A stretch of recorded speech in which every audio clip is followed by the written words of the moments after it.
Hi everyone, it's me, James Braithwaite, here at Braithwaite Physiotherapy in Toronto, and I'm going to talk to you today in this, our second in a month-long series of videos about running as we lead up to the Pride Run that I'm going to be sponsoring here at the end of the month, June 27th, Saturday morning. Come on out, it's going to be a great event, a good community event, and you can check out more information about that race at the Pride Run organizer's website, which is priderun.org.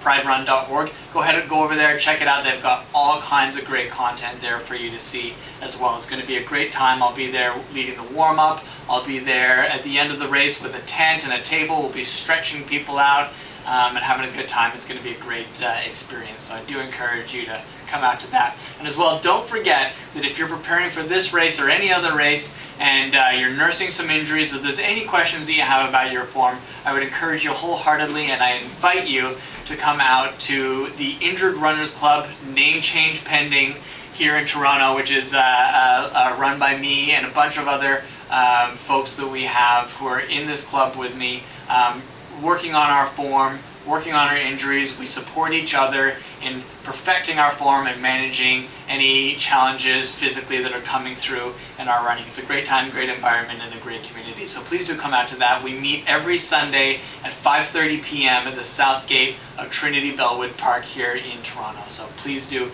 accept this invitation to come out to that as well.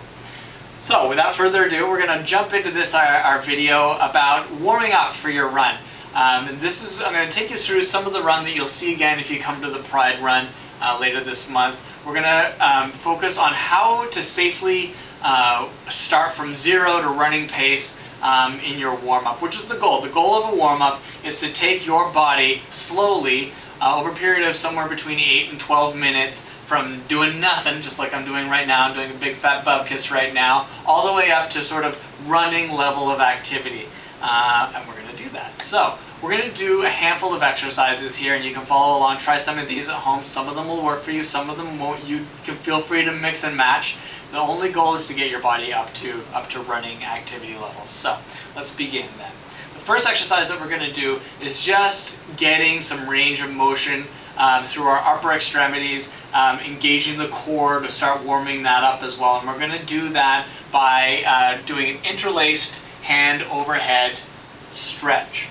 And the key here is to, while you bring your arms up into an overhead position, is to maintain that neutral position at your spine. It's very tempting to flare out your ribs or arch back or pull one of these types of things as you do your overhead stretch, but that's would be a mistake. We want you to engage your core abdominal musculature so that you can keep a neutral spine. So as I bring my arms up overhead, I'm going to just engage my abs a little bit, tighten those right up so I can tuck my ribs in, and that will help to keep my spine in neutral as I'm overhead. I'm going to hold this stretch for 30 seconds. You're going to feel a stretch in your shoulders. You're going to feel the tightness in your core as you work to maintain neutral position.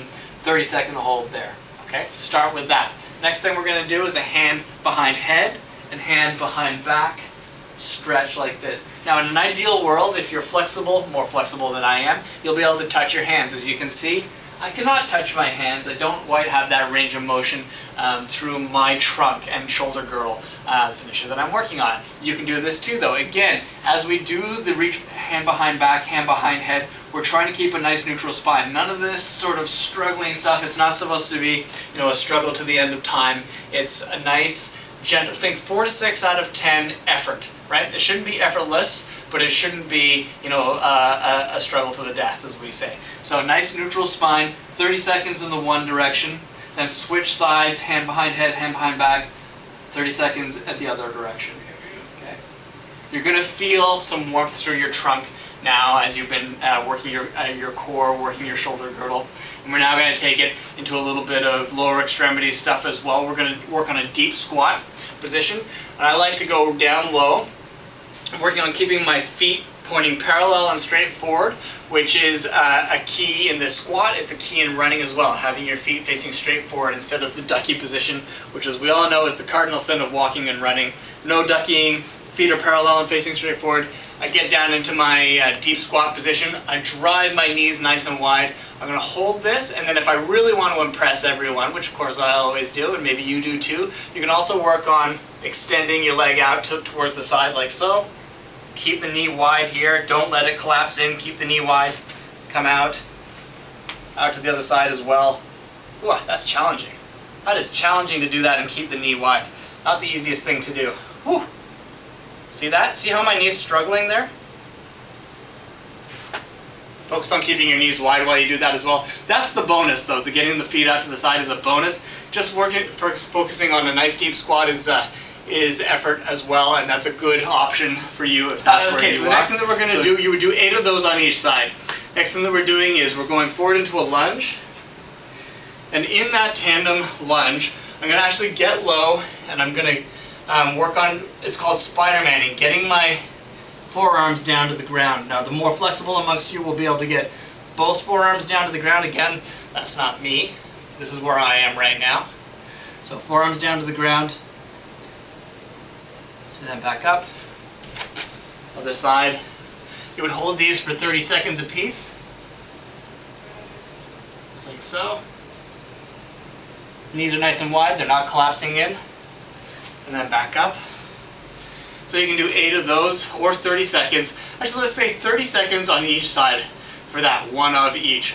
Next thing that we're going to do is jumps in place. So we're definitely starting to feel like we're warming up now. And we're going to get into an athletic position, which is, as we know from the previous video, we're going to get into our forefoot loaded position. So my heels are actually just kissing the ground. They're not loaded into the ground. They're kissing the ground. I've got an athletic stance, and I'm going to start work on ankle jumping, just like this. Ankle jumping meaning the power for the jump is being generated from my calves, and I'm pushing myself up from the ankles. I'm not doing a hip jump. It's not that one. Nice. Think skipping. Think skipping, right? If you have a skipping rope, go ahead and get that out too. So we're doing 30 seconds of jumps in place, just like this. Driven from the ankles, ankle jumps. Okay, so once you've done 30 seconds of that, you're going to do 30 seconds of side-to-side jumps. So same ankle jumping level of power, but we're going to go side to side, just like this. Again, imagining that you're skipping. Notice how I've got my knees nice and wide. I'm not collapsed in like this. I've got that nice, almost thinking like I'm walking with a bowed leg. Nice and easy. I'm light on absorbing the ankles. I'm absorbing the energy in through my ankles, and then releasing that up into that little ankle jump again. Do first the jump in place and then the side-to-side jumps as well.